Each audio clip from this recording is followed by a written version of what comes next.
வணக்கம் அஸ்ட்ரோரஞ்சி சேனல் நேர்களே, நான் உங்கள் அன்பான சயின்டிஃபிக் வேதிக் அஸ்ட்ராலஜர் அஸ்ட்ரோரஞ்சி பேசுகிறேன்.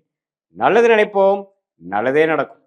இந்த வீடியோவில் நம்ம என்ன பார்க்க போறோம்னா, மீன லக்னம் மீன ராசியில் பிறந்தவங்களுக்கு கர்ம வினை எப்படி செயல்பட போகிறது, எது மாதிரி கிரக காம்பினேஷன்ஸில் வந்து எது மாதிரி பலன்கள் நம்ம எதிர்பார்க்கலாம், எது மாதிரி விஷயங்கள் நம்மளுடைய வாழ்க்கையில் வந்து வெற்றிக்கு வழிவகுக்கக்கூடிய அமைப்புகள் இருக்கு, எது நமக்கு தவிர்க்க வேண்டிய அமைப்பாக இருக்கு, சாதகமான கிரக அமைப்புகள் என்னங்கிறத சயின்டிபிக் வேதிக் அஸ்ட்ராலஜி முறையில எதையும் மிகைப்படுத்தாமல் உள்ளது உள்ளவாறு பரிகாரங்கள் மூட நம்பிக்கைகள்லாம் போகாமல் ஒரு ஒரு கிரகம் ஒரு ஒரு மாதிரி இருந்தா அந்த சயின்டிபிக்கா என்ன மாதிரி தாக்கத்தை கொடுக்கிறார், அது மூலமா நம்ம என்ன தெரிஞ்சுக்க போறோம், நம்மளுடைய பிராப்தங்களை பத்தி தோஷங்களை பத்தி, அது மூலமா வாழ்க்கையில பிராக்டிக்கலா நம்ம எப்படி அதை உபயோகப்படுத்தி நம்ம வாழ்க்கையில வெற்றி பெற முடியும் அப்படிங்கிறத நம்ம மிகைப்படுத்தாமல் துல்லியமா பார்க்க போறோம்.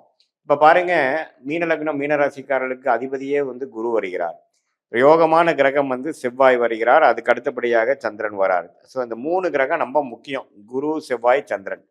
இந்த 3 கிரகமும் பார்த்தீங்கன்னா ஓரளவுக்கு ஒளி பொருந்திய கிரகமாக ஸ்தானபலம், திக்பலம், திருக்பலத்தோடு இருக்கும் பொழுது நல்ல ஒரு கர்மாவை கொடுக்கக்கூடிய அமைப்பு. அது சந்திர திசை 25-30 வயசுலேருந்து வந்து ஒரு சந்திரன், செவ்வாய், ராகு, குருங்கிறது ஒரு 60 வயசு வரைக்கும் வரும்பொழுது வாழ்க்கை அற்புதமாக நமக்கு வேணுங்கிற திட்டங்கள்லாம் தீட்டி அழகாக நம்ம செயல்படுத்த முடியுங்கிறத நம்ம தெரிஞ்சுக்கிறோம்.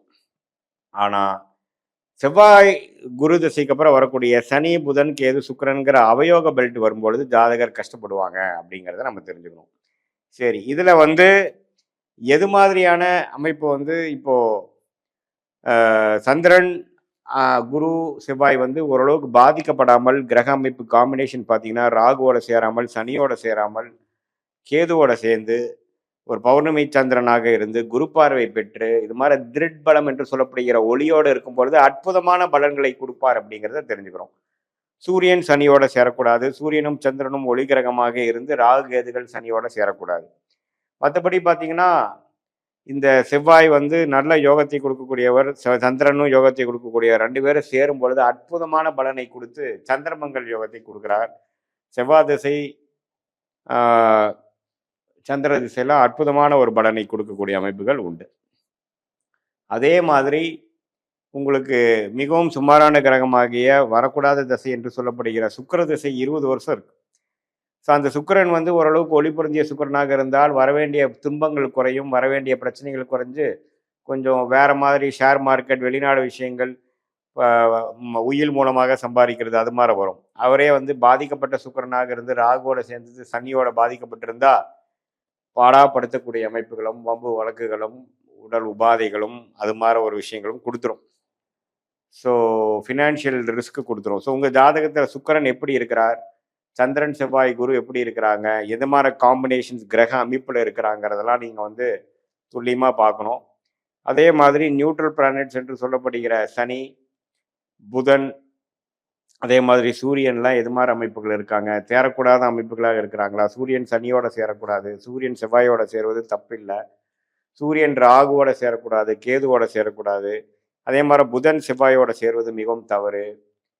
எது மாதிரி காம்பினேஷன்ஸ் இருக்கிறாங்க அப்படிங்கிறத பொறுத்து தான் உங்களுடைய கர்ம வினை போன ஜென்மத்தில் நீங்கள் செய்த பாவ புண்ணியங்களுக்கு தகுந்த மாதிரி கர்ம புண்ணியம் வந்து இந்த வாழ்க்கையில் உங்களுக்கு செயல்பட போகிறது அப்படிங்கிறத நம்ம தெரிஞ்சுக்க போகிறோம்.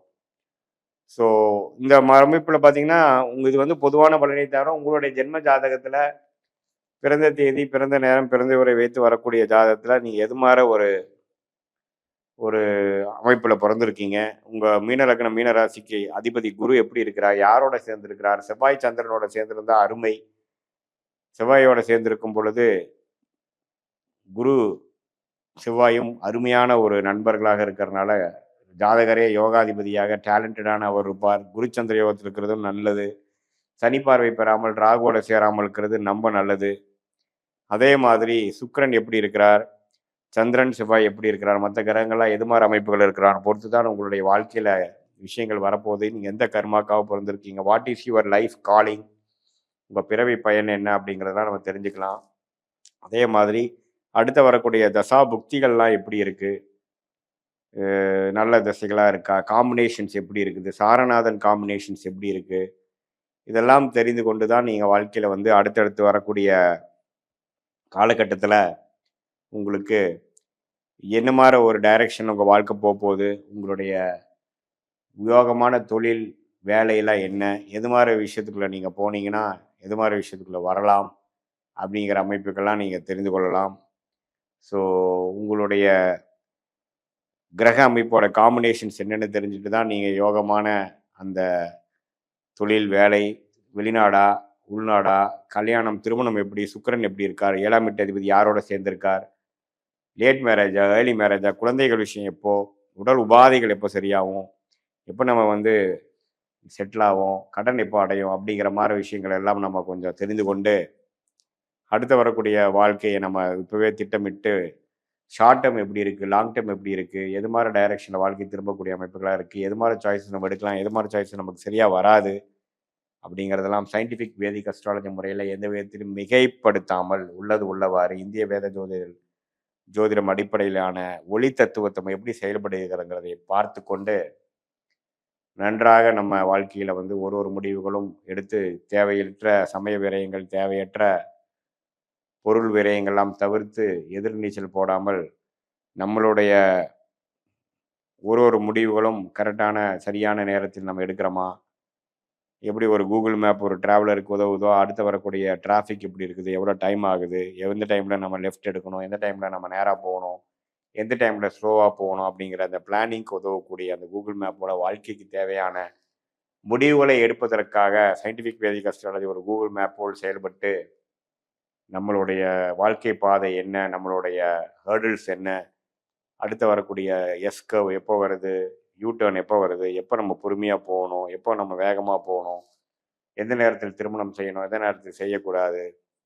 இது எல்லாமே வாழ்க்கையில் ஒன்றொன்றும் பார்த்தீங்கன்னா, நம்மளுடைய ஜாதக இருக்கக்கூடிய கிரக அமைப்புகள் எப்படி இருக்குதுங்கிறத பொறுத்து, எந்த டிகிரியில எவ்வளோ ஒண்ணொண்ணு சேர்ந்திருக்காங்கிறத பொறுத்து, அது யோகமான ஒரு சேர்க்கையா, அவயோக சேர்க்கையாங்கிறதெல்லாம் நம்ம ஸ்டடி பண்ணி பார்க்கும் பொழுது, துல்லியமான பலன்கள் நம்மளால எடுக்க முடியும்.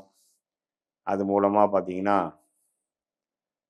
நம்மளுடைய வாழ்க்கையை திட்டமிட்டு தேவையற்ற சமய விரயங்கள், பொருள் விரயங்கள் செய்யாமல், எதிர்நீச்சல் போடாமல், வாழ்க்கையில் நேர்கோடாக போய் நம்மளுடைய லைஃப் பொட்டன்ஷியலை நாமளே புரிந்து கொண்டு, வாழ்க்கையில் எவ்வளவு தூரம் நம்ம அடிபட்டாலும் நம்மளை புரிந்து கொண்டு நம்ம கர்மாவை தெரிந்து கொண்டு அடுத்தடுத்து எடுக்கக்கூடிய முடிவுகளை சரியான முடிவுகளாக எடுத்து வாழ்க்கையில் எளிதில் வெற்றி பெற முடியும் என்று சொல்ல விரும்புகிறேன்.